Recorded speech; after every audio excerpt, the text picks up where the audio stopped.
following is a high wind warning from the National Weather Service for the following counties in Maryland, Anne Arundel, Hartford, and Howard. The National Weather Service in Sterling, Virginia has issued a high wind warning, which is in effect from 8 a.m. Monday to 8 p.m. Tuesday. The high wind watch is no longer in effect. Timing: wind gusts over 45 miles per hour are expected by 8 a.m. Monday and up to 60 miles per hour Monday afternoon into Tuesday. Impacts: a prolonged 24-to 36-hour high wind event will take place across the warning area.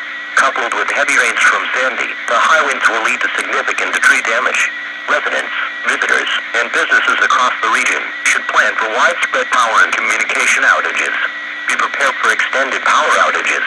If you live near large trees, remain in the lower level of your home or seek shelter elsewhere if possible. Refrain from any unnecessary traveling and stay indoors.